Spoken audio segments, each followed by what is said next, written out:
Alright everybody, hello and welcome as always. I am Sean. This is In The Mix as we continue our hashtag United series in Football Manager 2019, episode 38. Who would have thought we'd get this far? It's a beautiful day in Melbourne today, so I've got the window open if the lighting's all a bit weird. But when that sun burst through the clouds, all I could think about was I'm going to go play with myself on the internet for my internet friends. And I've been doing it a lot. Let's have a look at our schedule here. We're now 24 games into the season. I did say we were going to try and speed it up a little bit this year and have less regular intervals for games. Absolutely flying. Only 2 league defeats so far this season. We are in top spot by 2 points ahead of Dartford, who are one of the teams that beat us. 8 draws in that time. We actually went on a really good run of about 20 games without defeat before we finally lost to Slough. And then Dartford actually beat us only 2 games ago. But we managed to kind of turn that around, get a result in the last game, and hopefully that is enough to kickstart the rest of our form going into the rest of the season. And you can see we haven't got a tremendous amount to go, so potentially we'll do the episodes against Concord and Woking today, and then hopefully come back for a revenge mission in the last episode against Slough Town, of course, one of the sides that beat us, and Cray Wanderers to finish the season. Fingers crossed if we can continue our decent form. We'll be going into either the higher division as champions, if things stay as they currently are, or into the promotion playoff spots.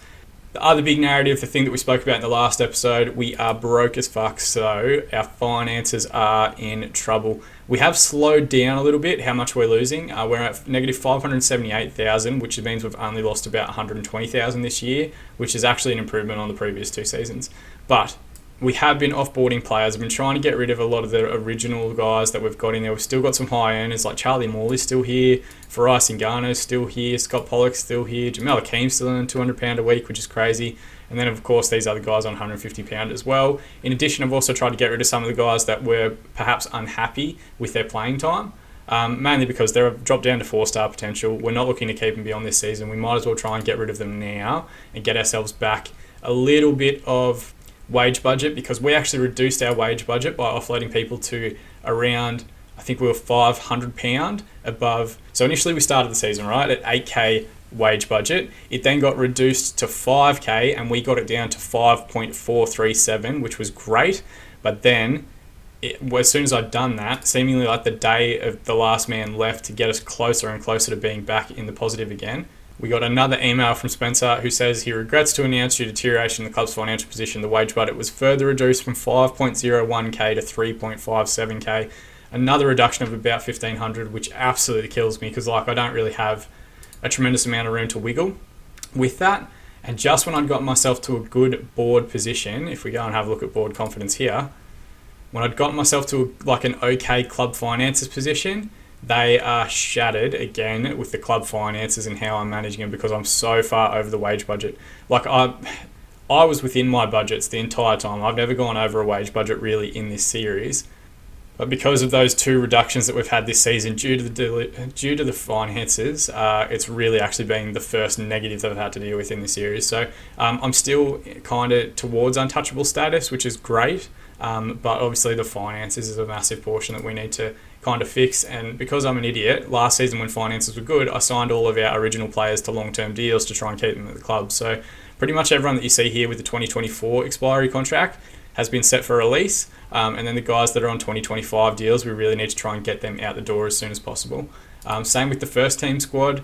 A lot of these guys that currently have 5-star, potentially 4.5-star potential, you should hope to see still here next season. And we'll try and bring in other players on £50 a week contracts to supplement the rest of the squad. And then these lower guys that have dropped down to 4-star potential, 3.5-star potential, we'll try and get rid of them at the end of the season. But that's a long way to go. We've still got 18 games to go remaining in this season. But we do want to continue being successful. It remains to be seen if we're still forced to be on that 3.5k a week wage budget if we do get promoted. But again, we've got to get through our games first, and the gap isn't that big. Teams have continually pegged us back. Form's been relatively good. We've had patches of draws, we've had patches of wins, patches of losses, but majority of the time we've done pretty well.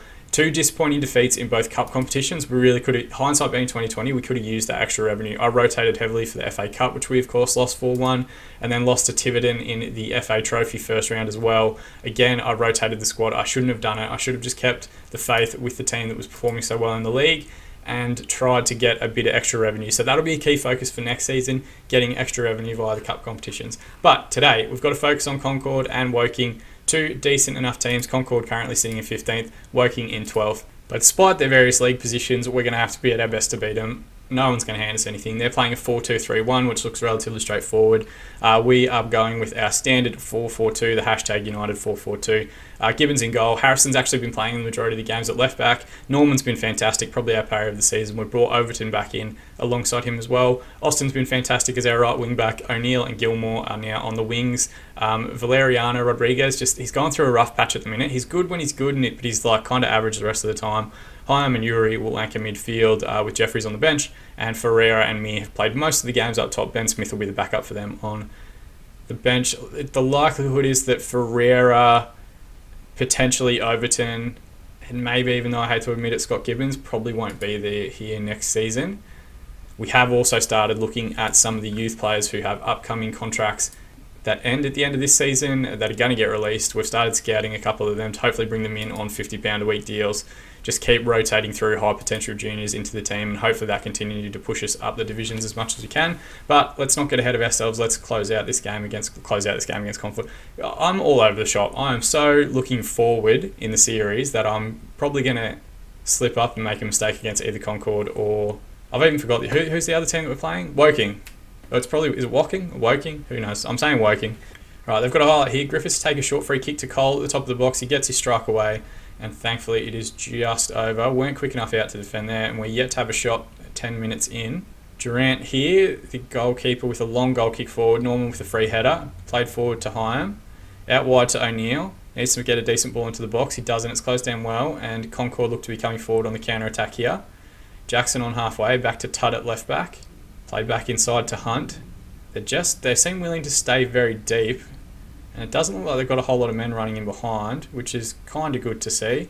Ball forward to Drew, and it looks like Ferreira's going to recover. Can he get back on his favoured left foot? Oh, he just couldn't find the finish. Smashes that one past the far post. But at least we've had our first highlight. That's progress. Right, 30 minutes in, we're going to demand more. Everyone seems focused, and we've got an immediate highlight. Let's see which way it's going to go. Tutt wins that one in midfield. It's back to him now. Out wide to Jackson. Recovered well by O'Neill. Played inside to Yuri. Out to O'Neill again. O'Neill's had a good season, actually. I was a bit worried he was going to be a little bit below what his stats were going to say. Hyam with a strike from distance. It's not a bad effort, and Durant does very well. Yeah, I was worried that a couple of the players that have dropped off in terms of their star ratings or recommendations are really going to struggle. Ferreira being one, O'Neill being one, and Overton as well. But the majority of the team has continued to perform at a consistent level throughout the course of the season. Just to have said that, O'Neill's on a 6.6 and gotten himself a yellow card, so Durant now with a long goal kick forward. It's played inside to Cole, inside to Hunt, to Griffiths. They're very patient in midfield, to be fair to them. But lots of sideways passes. Out to Tutt now. Deep ball across. Overton recovers. Ball's with Austin now, but he's facing the wrong way. Puts Gibbons under a shit ton of pressure. Tutt to Griffiths. Back to Tutt again. Play it back. Does now to Booty Snedka. Mear's going to recover. We've got a 2v1 if we can find the finish, and Mear just strikes from not much of an angle. He could have probably squared that one up to Ferreira and had an easier finish. Another highlight here. We've had a lot of highlights without many goals. I was concerned O'Neill was hovering around the ball there, and he's already on a yellow card. O'Brien now to Griffiths at the top of the box. Someone's got to close him down. He gets his strike away, but thankfully he couldn't get it on target. We're very slow to get to that extra man at the top of the box. Alright, they've had the better of it. 8 shots, 4 on target, 52% possession. We've had 3, 1 and 48, though we have had more actual highlights, but as we've seen twice, they've blazed over from the top of the box when if they had got it on target, it was probably going in. Assertively saying, keep going out there, you can still win this one. Some players have responded motivated, so let's take that as a success. Get into this second half. So looking around the grounds, Dartford have taken the lead against Welling, which sees them draw level with us on points, but we are still ahead on goal difference. Interesting to look at. Even though we are top, we don't have the most wins in the division. Both Dartford and Slough have both won more than our 14. There's a ball forward here. Harrison's on. He looks over the top towards Ferreira, who's going to get there first. He's got a man in the middle in Miri if he can find him. Instead, he goes for the strike himself. Maybe I need to turn our deep line forward, considering he's not scoring anyway, to pass more often. Got a deep one across. At the moment, we don't have any individual player instructions. There's just team instructions because we are playing at a lower level. I tend to introduce those more in the higher divisions, and I haven't worried about it in this series to date, but something that we potentially have to look at as we continue to rise up. Alright, now go on, we're going to make 3 subs. George Williams will come on at right back, and Austin will push forward to the right mid position. I'm just conscious of that yellow card that O'Neill's on. He's not had the worst game, not had the best game, but that yellow card means he needs to come off.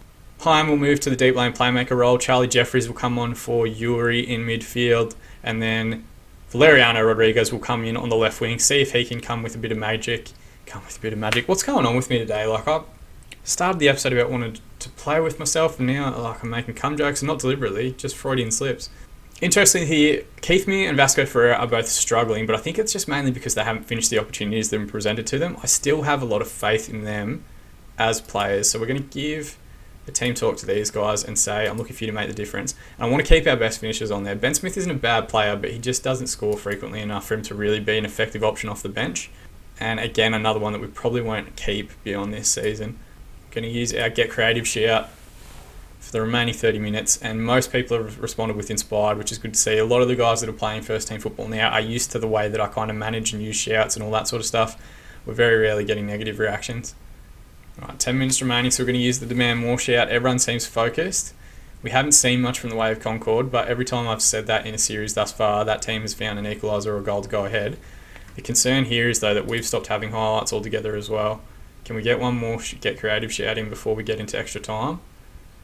Maybe. We are 1 minute through. There's about 60 seconds remaining. And Oliver Hyam has gone off injured. Oh, I fucked up my subs and I put Rodriguez in the middle and Jeffries on the left wing. Oh, I'm an idiot. How did that happen? Was that like that when I was telling you guys about the subs? Or did I just fuck something up? And we've gone down to 10 men because Hyam is injured as well. These draws have been great because it means we haven't thrown away points unnecessarily, but my God, have we drawn some games we should have won. Rodriguez with a deep ball across, its last opportunity, and it's hacked away. I dare say the referee's about to call full time after giving the free kick. And it's all finished. Ferreira feels like he could have contributed more. There's about 7 players I reckon could have contributed more. We had a ton of highlights and got him behind a lot. We just didn't find the finish. So I'm just going to say unlucky, boys. It just wasn't our day because after a loss against Dartford, who are absolutely, I don't think Dartford have lost a game in about 15 matches, and they've won pretty much all the ones since then. And some of the draws that we've had, I don't want heads to drop. And also, the other part that we have to remember is our financial situation can negatively impact players. One of the guys that we're actually selling is down there because he was initially upset about the financial situation, and then he was upset with the responses that I gave him when he came to ask me about it. And all I said was, I'm doing everything I can to make sure it doesn't affect us on the pitch. Hyam's got a pulled groin. Lucky boy. Seriously, what's going on with me today? So we'll just make one quick adjustment to the starting 11. We might also... Let's give Ben Smith a run and see how he goes. If he turns around and turns into some sort of cult hero by scoring, we'll give him a run of games. I'm going to swap out Rodriguez for Gilmore as well. I think I sometimes get caught in the trap of trying to play the high potential players too much. Gilmore has high potential, but Rodriguez is better right now, and we need points in this episode. So magic editing, let's jump ahead to the game against Woking now. Okay, so just those 2 changes we discussed for the Woking game. Smith will come in up top for Ferreira, Rodriguez will come on for Gilmore, and with the injury to Hyam, Jeffries will get a start, Broomfield will come onto the bench. They're playing a 4-3-3.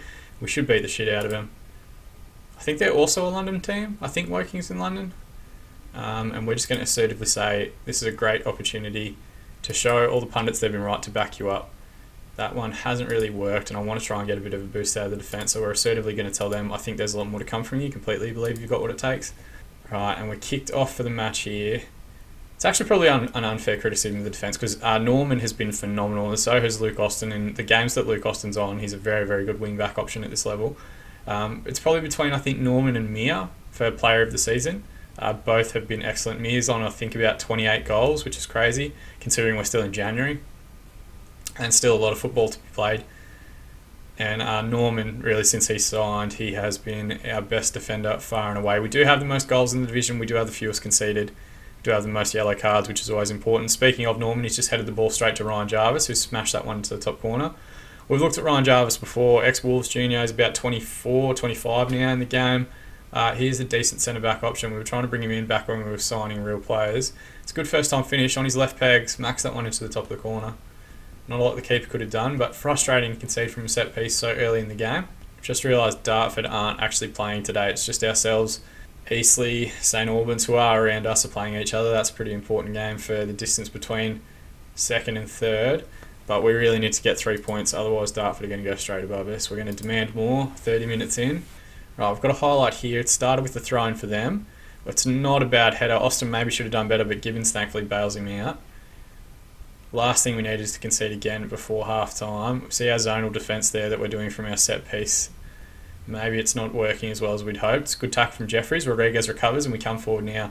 Played forward to Smith. He's got men around him, just needs to find feet. Goes back inside to Norman, who's got to switch on if he can find it. And for some reason the highlight ends there, so I guess it must have been a highlight for them. I really thought that was going to be a decent counter-attack. Right, they've got a corner again. It's a deep one across. O'Neill heads away, but only as far as Keogh. The ball hits the deck, and it looked like Holmes was offside in the build-up. So one of the things you might notice is that all the players start on the 6-yard line, so that you can, if a header goes forward, there's players offside near the goalkeeper. It's not a deliberate glitch or anything like that. It's just trying to position ourselves to attack the ball as quickly as possible. We are a young side. You kind of want to always have people around the ball. Ball in behind for Mir here. It's a deep one. Great finish from Keith Mir. It's his 24th goal in the season. I think it said 28th earlier. But still, a tremendous return for the 18-year-old player. It's a good ball over the top here, I think, from Jeffries in the end. Oh, no, from Smith. So we spoke about him in the build-up as needing to be that creative hub of the deep line forward. And it's a great finish from Mir. Just takes it down well, gets his foot behind the ball, and we equalise just before half-time, which is great. They have had the better of the stat line. We've had more of the ball, but less shots. And I'm going to passionately say, because we are at home, let's try the same again. This is a great opportunity to show all the pundits they've been right to back you up, and they've responded positively. Let's also tell the two boys up front, I think there's a lot more to come from you. Completely believe what you've got, what it takes. Keith Mir's motivated, which is massive for us. Mir now with a free kick from distance. He gets it on target and it's pushed away well by Smith, and then Jarvis hooks it clear. So at least some sort of positive response early on in the second half. We'll give it another 10 minutes and we'll look at making some subs. There's a couple of tired legs out there. There's a couple of players not performing to their best. Alright, 30 minutes remaining. We're still going to stay on our positive mentality, but we're going to bring on Nick Gilmore and George Williams for Josh Overton at the back and Valeriano Rodriguez, who hasn't made the most of the start. And also because we have 30 minutes remaining, we're going to use our Get Creative shout and really try and inspire everyone to push on and get a winner. We've immediately got a highlight here. Harrison with a short throw-in, gets it back. Deep one towards Mir, and Keith Mir is just dragging us through these games at the moment, which is absolutely fantastic. He's 25th of the season, and Robbie Harrison, who's one of the players that initially I didn't think was going to play that much, but he's been excellent on his right peg instead of his left, hooks it back across. Mir just gets in front of Jarvis and puts that one near post. So we've gone a goal up with 30 minutes remaining. We've seen a much improved performance from most of the side now in the second half. Can we push on and get a third? Or do we want to try and lock this down and just push through to get the result? I'm not sure what the best response is, but we'll give it another 10 and then we might look at using our last sub just to eat up some time. Alright, I'm going to make that sub now. Ferreira will come on for Smith. Smith's done nothing wrong. He'll definitely start the next game. That excellent assist. It's just some fresh legs up top to give them something to think about. And now that we're in the last 10 minutes, we're also going to demand more. We've immediately got a highlight. It's a short corner. Gilmore to take. It's headed away pretty well, and a decent touch to take it past Yuri. McNulty out on the left wing. Just stand him up. You don't have to do anything silly. Turn to Williams now. They've got back post runners, but Yuri should recover. To Harrison now. Back to Yuri. Long ball forward. Bentley wins the header. Jeffries recovers well. Plays a ball in behind for Keith Mir. Can he get his hat-trick? Oh, it's a decent save, and I think it was Bentley, the Woking defender, clears that one away. So we've still had danger. Keith Mir deserves his hat-trick. Hopefully he can get it. 5 minutes to be added on. This would see us go 3 points clear at the top. Here we go. Williams with a free kick. It's not a bad effort. Ferreira hits the deck. Can he get the strike away? It's closed down by the Woking defender. You just need to take that first time instead of trying to take the touch. One more highlight here. 5 minutes have been played. It's a corner. Williams to O'Neill. Can we get the ball in for one more? That was really Keith Mir's last chance. Oh, it's a corner kick, so it's come off someone. And the referee calls full time. So Keith Mir's not going to get the hat-trick today, but he was exceptional in getting us back into that game after falling behind. 12 shots, 8 on target, 61% possession, 10 shots, 7 on target, 39% for Woking. Does see us go 3 points clear at the top with a +4 goal difference on our nearest rival, but keep in mind Dartford have been smashing teams lately, so that's not that much. And passionately, well done lads, it's a good win for us. No need to complicate it any further than that. Everyone's responded positively. Keep that morale up, just in case Spencer forgets to pay him. It could realistically happen. There we go. Hashtag United in control. It was Cardinals brushed aside. Keith Mir, a deserving man of the match with his 2 goals and 8.8 match rating. Let's go and shower him with some praise regardless of what happens off the field. He will be staying because he's on a 2-year deal. Now let's go and look at our schedule. I do want to try and get through this season as quickly as possible. So I think I'm going to stick with the original plan that we set at the start. I'm going to play through probably the next, 14, 16 matches. 14 matches, and we'll play the last two, Slough Town and Cray Wanderers. So it is a significant jump ahead. We're going to go through February, March, and most of April, but we've now been in the National League South for 2 seasons in a row. Potentially, if we drop off and continue to have financial struggles, we're going to have a 3rd season in that division as well. So I want to try and get through it as quickly as we can. And of course, that clock is ticking towards the release of FM20. We will have some more update videos regarding the saves we're going to do for both the beta version of the game and the full series when it comes out. If you want to be kept up to date on those, feel free to subscribe to the channel, or you can follow @InTheMixer_FM on Twitter if you want to be kept up to date with new videos when they're dropping, and any other content that comes out throughout the course of the week. As always though, I've been Sean, this has been In The Mixer. Thank you so much for watching, and don't ever forget to hashtag it.